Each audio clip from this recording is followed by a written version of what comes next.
So hello friends, good morning. Welcome to my amazing सा प्यारा सा channel Physics Universe. I hope you are all fine at your home and we are enjoying this online lectures. So guys, today our topic is angular velocity and its relation with linear velocity. तो first of all एक example से इसको समझे तो मैंने एक random object ले लिया. क्लियर. उस रैंडम ऑब्जेक्ट का centre of mass is here at this point. अब सेंटर ऑफ मास से एक लाइन में ड्रॉ करूंगा which is vertical and which is also called axis of this object. Clear. Okay. अब मैं एक दूसरा पॉइंट एज्यूम करूंगा यहाँ पर, जो कि ये जो एक्सिस है उससे आर डिस्टेंस पे है, मतलब कि displacement for that particular point is vector R and this point I name it as P. Okay. अब ये जो एक्सिस है उससे मैं एक रोटेशन करवाता हूँ ये जो ऑब्जेक्ट है उसका. अगर मैं एक रोटेशन करवाऊंगा तो फिर क्या होगा, ये जो P पॉइंट है वहां पर मुझे वेलोसिटी मिलेगी और उसकी डायरेक्शन टेंजेंट ड्रॉ करूंगा तो वेलोसिटी की डायरेक्शन मुझे मिल जाएगी. तो ये हो जाएगी वेलोसिटी की डायरेक्शन जिससे मैंने टेंजेंट ड्रॉ किया एट P पॉइंट. ओके. अब यहाँ पर ये पूरा एक राउंड, एक चक्कर लगाएगा, एक स्पिन करेगा तो फिर ये पॉइंट एक सर्कल बनाएगा. तो ये पॉइंट पूरा एक सर्कल बनाएगा अगर एक स्पिन होगा, एक रोटेशन होगा. तो यहाँ पर ये जो मैंने टेंजेंट ड्रॉ किया है that is the linear velocity of this particular point, क्योंकि ये linear velocity at that instant के लिए है. Clear.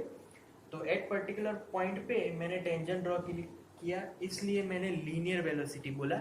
Actually this object is doing rotational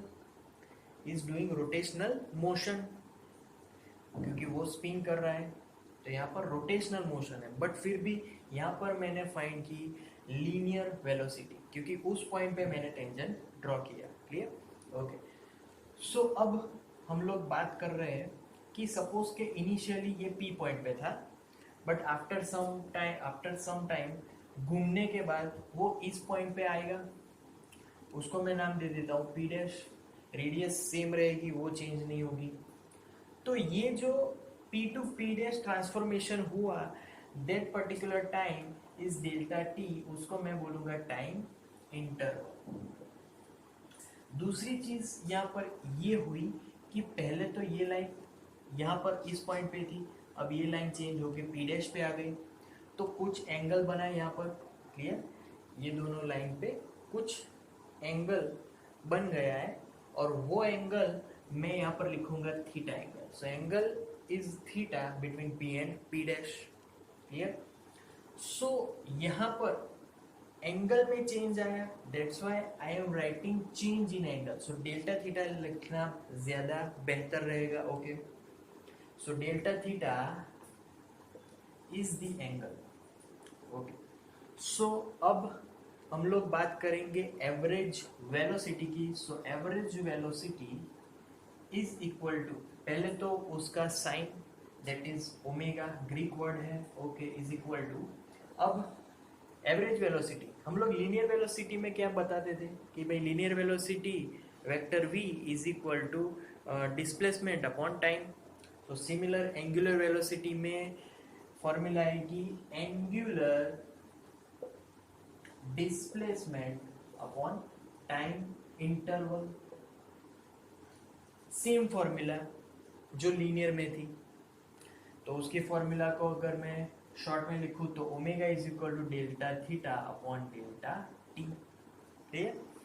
दूसरी बात कि यहाँ पर जो ओमेगा है उसकी डायरेक्शन एक फिक्स रहती है. तो direction is fix, that's why it is called vector quantity. Angular displacement भी वेक्टर क्वांटिटी है तो I can write vector quantities. Clear.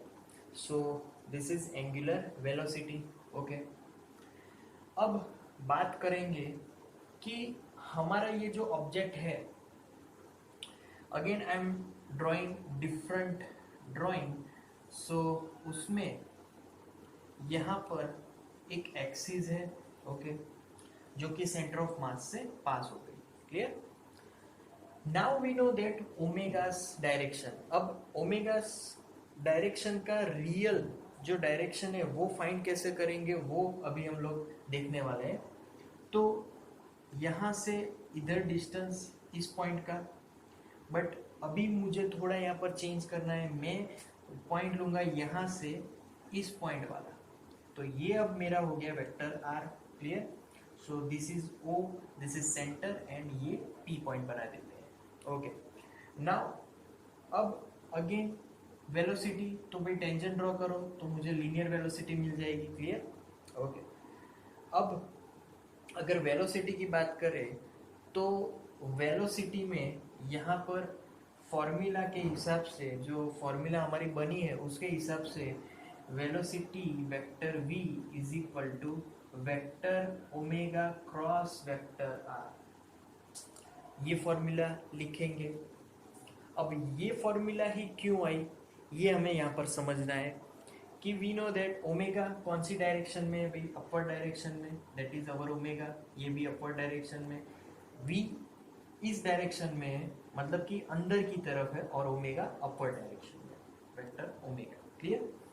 अब यहाँ पर क्रॉस लिखने का मतलब क्यों, तो v दो हिसाब से हम लोग लिख सकते हैं। First of all vector omega cross vector r, तो वेक्टर r मतलब क्या, तो मैं लिख सकता हूँ OC प्लस CP। क्लियर? सो OC प्लस CP लिख सकते हैं। अब ओमेगा को डिवाइड कर दो दोनों में, तो vector omega cross OC plus vector omega cross CP। Okay, अब OC की डायरेक्शन देखो ऊपर की डायरेक्शन में, ओमेगा की डायरेक्शन देखो ऊपर की डायरेक्शन में, दोनों पैरेलल हो गए। बट यहाँ पर क्या है, वेक्टर प्रोडक्ट है। अगर दोनों पैरेलल है, वेक्टर प्रोडक्ट है, तो आंसर विल बी 0। तो बाकी क्या बचा, तो बाकी बचा वेक्टर ओमेगा क्रॉस CP मतलब कि ये डायरेक्शन, ये डिस्प्लेसमेंट, मतलब कि ये जो हमारे डिस्प्लेसमेंट था उसका perpendicular component will be this. So यहाँ पर मुझे लिखना है r परपेंडिकुलर। सो यहाँ पर r उसका परपेंडिकुलर कंपोनेंट मतलब CP।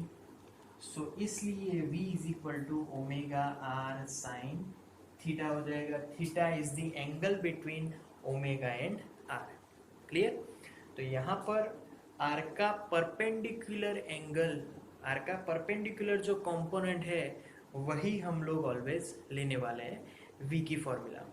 Clear?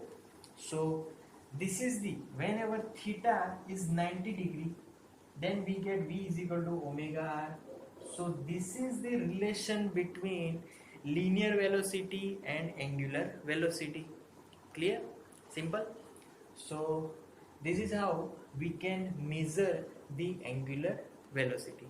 So that's it for today guys. Thank you so much for listening my video lectures till the end. That means a lot to me. Thank you very much.